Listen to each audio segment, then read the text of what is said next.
Salut, j'espère que tu vas bien. Aujourd'hui, on va faire le bilan de mes investissements sur Mintos en crowdlending que j'ai attaqué il y a moins d'un mois. C'est parti.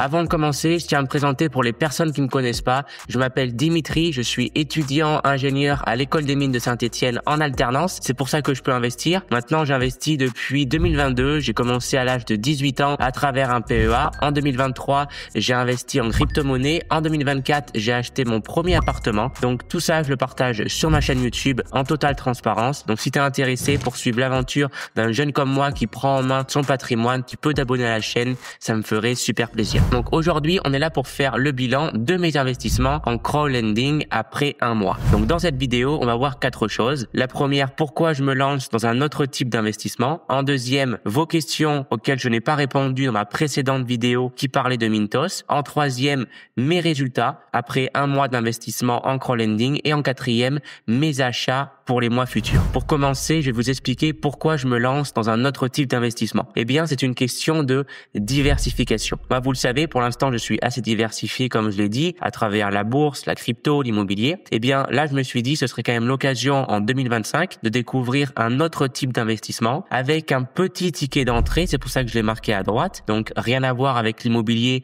où il faut faire un apport de 10 000 euros et être ensuite endetté de 60, 70 000 euros. Non, là, vraiment, juste découvrir un petit investissement que je peux faire en plus de tout ce que je fais actuellement. Et donc, j'ai choisi le crowdlending. Alors moi, par contre, contrairement à ce que vous pouvez croire en me regardant à travers mes vidéos, je ne suis pas de la partie de dire il faut absolument se diversifier dans tous les sens. Non, il faut faire les trucs étape par étape. Et moi, c'est ce que j'ai fait. Finalement, j'ai ajouté une classe d'actifs par an. En 2022, la bourse, en 2023, la crypto-monnaie, en 2024, l'immobilier et en 2025, ça va être encore l'immobilier, mais j'en profite pour me former sur un autre type d'investissement et donc j'ai choisi le crowdlending. Vous le voyez ici, le S&P 500, je l'ai mis en exemple.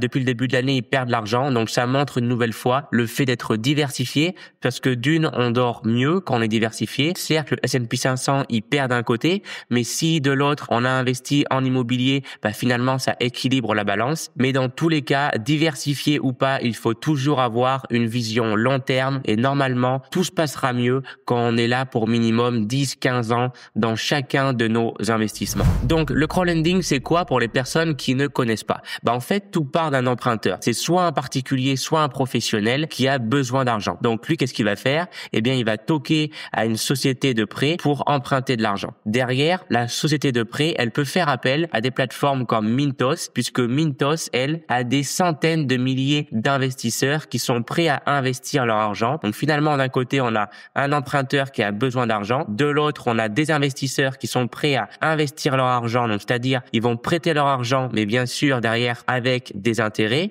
Donc vont pouvoir générer des revenus en prêtant leur argent. Et donc, entre les deux, il y a une société de prêt qui, elle, est plus proche de l'emprunteur et Mintos qui est plus proche des investisseurs. En tant qu'investisseur, vous avez deux choix. Soit passer par directement une société de prêt. Donc là, vous allez directement confier votre argent à une société qui va prêter son argent à plusieurs emprunteurs. Moi, j'ai fait le choix de passer par Mintos, puisque Mintos, en fait, elle travaille avec plusieurs centaines de sociétés de prêt. Donc finalement, mon argent va être encore plus diversifié dans plein de projets différents, puisque les prêts, ça peut vraiment être tout n'importe quoi. Ça peut être un prêt à la conso pour acheter une voiture, un prêt pour développer une start-up, un prêt pour financer les études de quelqu'un. Ça peut être tout et n'importe quoi. Et donc avec Mintos, ce qui est très intéressant, c'est qu'il travaille avec énormément de sociétés de prêt différentes. Donc, mon argent sera automatiquement beaucoup plus diversifié que si je passe directement par une société de prêt. Donc ici, je vais répondre aux questions que vous m'avez posées dans les commentaires sur ma précédente vidéo sur Mintos. La question numéro 1, c'était qu'il y avait un manque de transparence sur les produits core loans. En effet, sur Mintos, il y a deux possibilités pour investir dans des prêts. Soit vous choisissez vous-même les prêts dans lesquels vous souhaitez investir. Autant dire que c'est assez risqué entre guillemets puisque c'est à vous de choisir le prêt, donc à vous de choisir l'émetteur, à vous de choisir le pays, à vous de choisir la durée du prêt. Enfin, il y a plein de paramètres qui rentrent en compte. Ou sinon, vous faites comme moi, vous choisissez d'investir directement dans un produit core loans. Finalement, il faut le voir comme un ETF. Et donc, cet ETF, en fait, va investir pour vous dans plusieurs prêts à la fois en étant hyper diversifié et avec certains critères. Les critères, ils sont là. Donc, le premier, c'est que le core loans, il va choisir des prêts avec un Mintos risque score de 10 à 4 et avec obligation de rachat. Le deuxième qui est très intéressant, c'est que l'exposition est plafonnée à 15% par société de prêt. Donc, c'est-à-dire que si vous avez 100 € à investir, eh bien, au maximum, il y aura 15 € qui seront investis dans une même société de prêt. C'est ce que je vous disais. C'est très bien puisqu'on peut être vraiment hyper diversifié en termes de société de prêt. Le portefeuille n'investira que dans des ensembles de notes ayant moins de 20% d'exposition au prêt en retard. En effet, quand on prête de l'argent à quelqu'un, eh bien, cette personne-là peut être en retard pour nous rendre notre argent avec les intérêts. Eh bien, le Core Loans va seulement choisir des prêts avec un retard très faible. Et d'ailleurs, il n'investira pas dans un ensemble de notes si l'un des prêts sous-jacents a plus de 10 jours de retard. La différence entre une note et un prêt, c'est que une note, c'est un ensemble de prêts. Exemple, Maxime a besoin de 10 €. Eh bien, Dimitri peut lui prêter 10 €, Léonie peut lui prêter 10 € et Pierre peut lui donner 10 €. Donc, au total, ça fait 3 prêts de 10 €. Eh bien, une note, c'est l'ensemble des 3 prêts afin que tous ces prêts soient disponibles sur le marché du crowdlending. Une note égale plusieurs prêts et sur Mintos, on n'investit pas directement sur un prêt, on investit sur une note. Et donc, comme une note, c'est plusieurs prêts, on est encore une fois diversifié. Et pour rappel, plus de diversification égale moins de risques. Ensuite, question numéro 2, quels sont les risques majeurs? Le premier, c'est le risque de liquidité. Est-ce que il y a possibilité, si j'ai envie de retrouver mon argent aujourd'hui, de tout vendre et de récupérer mon argent? Ça, oui, c'est possible sur Mintos. Il vous suffit juste d'aller sur votre portefeuille et vous avez ici l'ensemble des prêts dans lequel l'algorithme de Core Loans, donc l'ETF finalement, a investi. Et vous pouvez soit vendre ligne par ligne, soit tout vendre d'un coup. Toutes vos notes vont être transmises sur le marché secondaire et donc en face, s'il y a un investisseur qui veut bien acheter vos notes, eh bien c'est bon, vous pourrez récupérer votre argent. Ensuite, j'ai noté le risque de défaut de l'emprunteur. En effet, on peut tomber sur un emprunteur qui ne vous rend pas votre argent, mais heureusement avec le Core Loans, l'algorithme fait en sorte de choisir les bonnes sociétés de prêt. Ensuite, risque de défaillance de la société de prêt. Là, c'est une nouvelle fois pourquoi j'ai choisi le Core Loans, c'est qu'on est exposé au maximum à 15% par société. Et enfin, j'ai noté le risque de retard de paiement. En effet, un emprunteur peut avoir la possibilité de vous rembourser, n'a pas forcément de problème financier, mais juste un retard. Et donc ça peut arriver notamment. Donc, c'est pour ça d'ailleurs que le Core Loans va prendre seulement des prêts avec une durée de retard au maximum de 10 jours afin une nouvelle fois de filtrer et de diminuer notre risque. Question numéro 3, c'est les fiscalités et les frais. Donc, on verra ensuite pour la fiscalité. Je vais juste aller très rapidement sur les frais lorsqu'on investit sur des prêts sur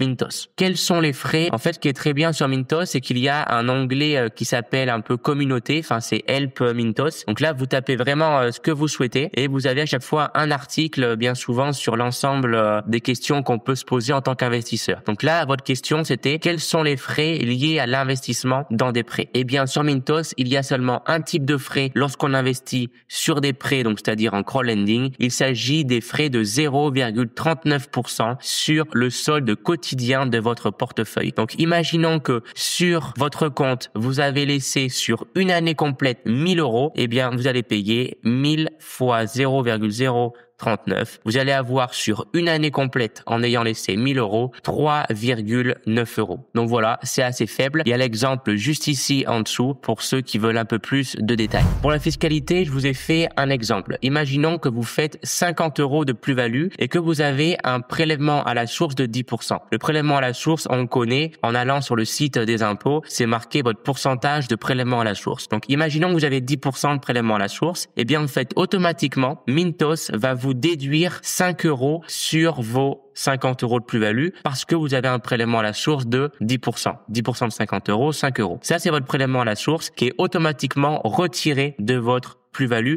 On verra ensuite comment ça se présente sur Mintos. Après, vous avez bien sûr, au moment de renseigner vos impôts au mois de mai, il va falloir renseigner votre revenu brut, donc c'est-à-dire votre plus-value. Donc vous allez renseigner 50 € de plus-value sur Mintos. Sauf que les impôts, eux, le prélèvement à la source, il sera remonté directement au service des impôts. Donc en fait, vous aurez un crédit d'impôt, c'est-à-dire qu'au lieu de payer 15 € d'impôt. Là, en fait, les 15 € d'où ils viennent, c'est en faisant la flat tax, donc 30% de 50 €, ça faisait 15 €. Mais là, en fait, vous avez déjà payé 5 €. Donc, ils vont faire 15 € moins 5. Et donc, il vous restera à payer en impôt 10 €. Voilà comment ça se passe. Mon bilan après un mois investi sur Mintos, tadam, j'ai gagné 0,27 €. En effet, c'est pas grand chose, 27 centimes, mais on va aller voir directement sur la plateforme Mintos comment ça se fait et comment ça se passe un peu les investissements. Donc là, on se retrouve sur la plateforme Mintos avec mon beau tableau de bord. Donc à gauche, vous avez ici les 79 € qui sont actuellement investis dans des prêts. Moi, sur cette plateforme, j'ai versé 100 € et donc comme vous le voyez, il n'y a pas forcément la totalité des 100 € qui sont investis. Le reste, il est en partie espèce. En fait, c'est lorsque le portefeuille Core Loans, donc finalement l'ETF comme je l'ai désigné, s'il trouve pas de projet intéressant, en fait, il va pas placer mes 100 €. Non, il va tout simplement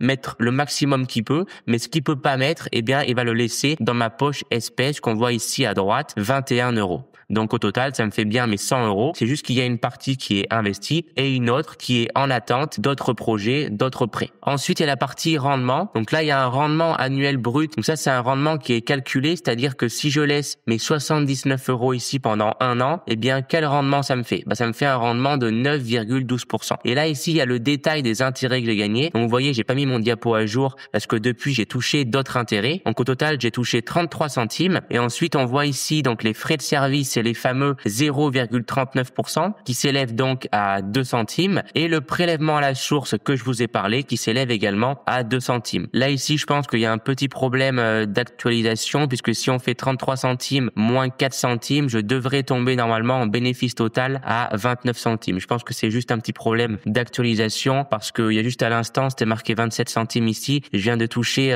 5 centimes d'intérêt. Voilà. Et sur la partie de droite, vous voyez le détail. Donc au total, en fait, eh bien, j'ai eu beaucoup de mouvements puisque mon argent a été investi dans 160 prêts différents. À ce jour, j'ai 66 € qui m'ont été remboursés, bien sûr avec intérêt. J'ai 6,95 € qui sont en retard de 15 jours et j'ai 5,37 € qui sont en retard de 30 jours. Donc ça, justement, ça va être le but de faire des bilans afin de suivre un peu l'évolution de ces retards ici. Et après, on peut même voir le détail de mon portefeuille. C'est juste ici, investissement en cours. Là, en fait, on peut voir le détail de mon portefeuille afin de voir où mon argent est investi. Ici, on voit la répartition. La plupart de mon argent est investi dans des prêts automobiles et le deuxième plus gros, c'est les prêts personnels. Voilà. Et donc là, on voit l'ensemble des lignes dans lesquelles l'ETF, entre guillemets, a investi. Donc au total, là, il y a une trentaine de lignes différentes. Vous voyez, c'est vraiment très diversifié dans beaucoup de pays différents et des montants qui restent assez faibles. C'est des montants de 1 €, etc. Donc en fait, on est hyper diversifié. Donc moi, qu'est-ce qui va se passer ici? Eh bien, je vais tout simplement en fait réapprovisionner mon compte afin d'investir là dans les 2 prochains jours. Une fois que l'argent sera arrivé sur mon compte Mintos, je vais remettre 100 € afin d'investir davantage et de voir les résultats. Malheureusement, j'aurais dû verser l'argent avant parce qu'en fait, pour ajouter de l'argent, donc ça marche comme ça, vous faites un virement en renseignant bien la référence investisseur dans la référence de votre virement. Et du coup, comme c'est un virement, eh bien malheureusement, je vais pas avoir l'argent là en temps réel, donc je pourrais pas vous le montrer dans la vidéo, mais en tout cas, vous inquiétez pas pour moi. J'ai bien versé les 100 € et on se retrouve le mois prochain pour faire le bilan de mon compte en espérant avoir eu davantage d'intérêt. Parce que bien entendu, sur un mois, on ne peut pas tirer un bilan sur un investissement. Il faut faire plusieurs mois au minimum. Donc moi, c'est ce que je vais faire. Je me suis calé une période de minimum de 3-4 mois d'investissement afin vraiment de tirer un bilan sur le crowdlending. Donc là, on est juste au premier mois, donc il y a encore le temps. En tout cas, pour les personnes qui veulent elles aussi ouvrir un compte sur Mintos comme moi je le fais, il y a un lien dans la description qui vous permettra de bénéficier du bonus actuel sur la plateforme Mintos qui varie tous les jours, allez peut-être pas tous les jours mais tous les mois. Donc voilà, en cliquant sur le lien, vous pourrez en bénéficier et commencer à investir comme moi sur Mintos et découvrir le crowdlending. J'espère que cette vidéo vous aura plu. Je suis rentré un petit peu plus en détail dans l'explication du crowdlending et de la plateforme Mintos. J'espère que je vous aurai pas trop ennuyé et sur ce, on se retrouve pour une prochaine vidéo. C'était Dimitri. Ciao.